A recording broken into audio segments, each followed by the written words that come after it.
Hello, hiya, it's LindaLee, and I have been doing some decorating of the journal that I've been making in my series, and I wanted to come on and give a quick share of what I'm doing for some of the tags.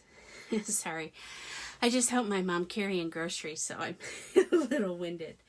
But anyway, what I wanted to show, actually what I really didn't want to do is a flip through and say, hey, wait a minute. You know, because I've been sharing everything along the way. But I wanted to make some oversized tags. Because remember, when I put my signatures together, I had some paper placemats that I used in the book. So I got a nice big deep pocket here. So I wanted to have, you know, a bigger tag to go into the pocket. So what I've been doing, making these tags, I cut some cardstock, the size that I actually wanted the tag. And I had some extra pages that I had distressed that didn't go into the journal. So I've been using that paper to decorate the cardstock. And what I've been doing really is just tearing the edge, gluing it on, cutting the corners, and then distressing and sewing. But let me show you rather than just kind of describe it, because I got one more that I wanted to make. So it was just in the nick of time before I didn't have anything to show you without doing something just totally random extra that I really wasn't going to use. So this is about the right size. I'm just going to tear the edges so that it's not clean. I've got a lot of clean edges in this book, and I don't want it to be that. Oh, it's a junk journal. We need some torn, not perfect stuff going on in the book. So this is my answer to that. So far I've been saving these little torn bits. I know a lot of people have projects and stuff that they do with those type of scraps. I usually just throw them away, but I think maybe I'll keep them because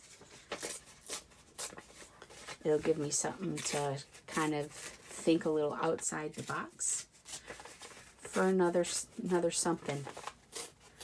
And they're cool because they're stamped and inked and all right. So now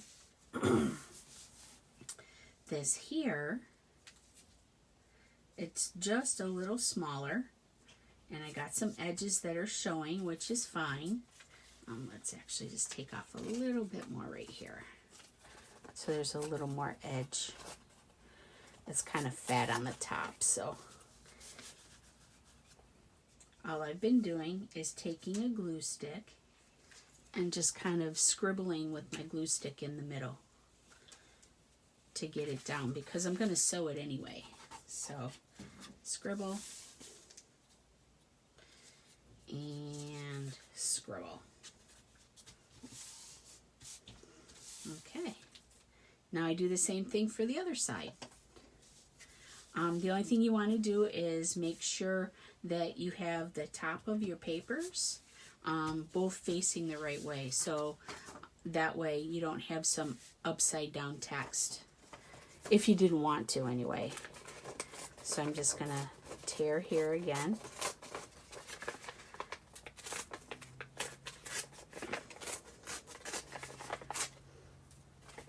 And then my tags perfectly coordinate with the rest of my book.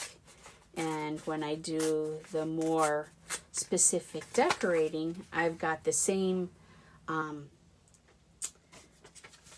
palette or canvas to work on that I do for the journal itself.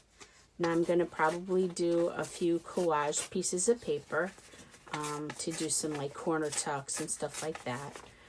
But I'm not going to do that on this video. This is just the tags that I'm showing you right now. Alright. Oh, upside down. So again, let's go ahead and do a little scribble with my glue stick. Now I don't have to worry about gluing this all the way down and around because I'm going to sew like I did on this one. And what I usually do when I do the sewing part is I play with the tension so that, you know, my stitches aren't really neat. I like it to look a little more ragged. That's kind of my style. In fact, this is perfectly my personal style. I like it to be a lot of neutrals. I like the torn edges. I don't use a lot of lace. I like the burlap and the twines, and I mean, I love that style, and I do it, but it takes a conscious effort for me. This is where I naturally go. So, remember that soft brush that I had gotten? This is perfect for this little application because I got, see, like right here, I've got 3 edges that I want to distress, but I don't want a heavy distress, and I don't want to be as aggressive as this little guy would be.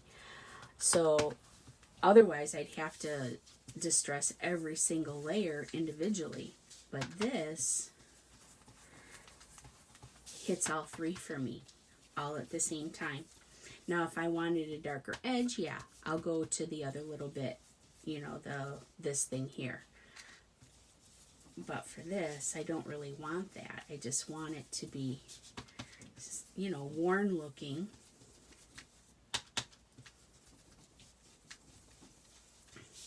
And I got this, remember, at the Bygones Variety Shop.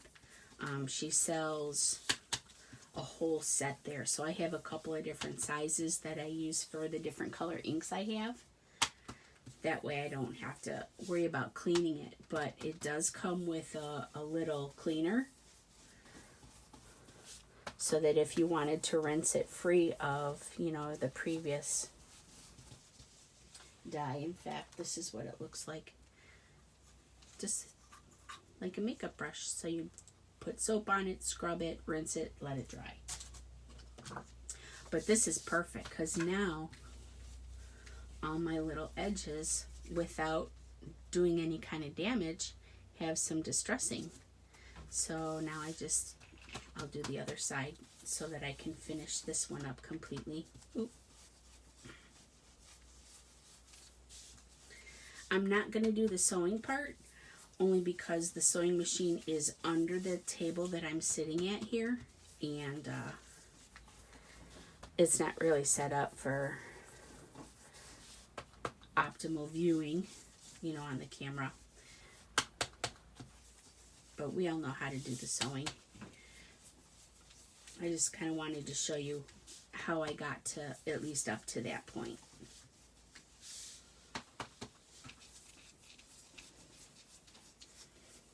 And I'm intentionally moving around because some of you know that I always cover my table with paper, and once it gets all marked up, I use that for projects too. So I'm kind of doing 2 projects in one today. Now let's go ahead and cut the corners, and then I'll take this little guy here and I flip it and cut the other corner.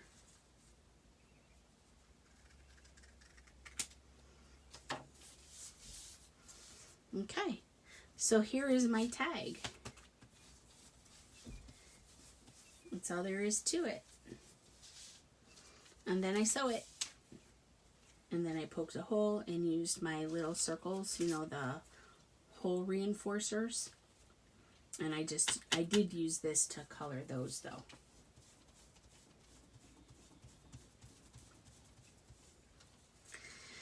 So, ta-da!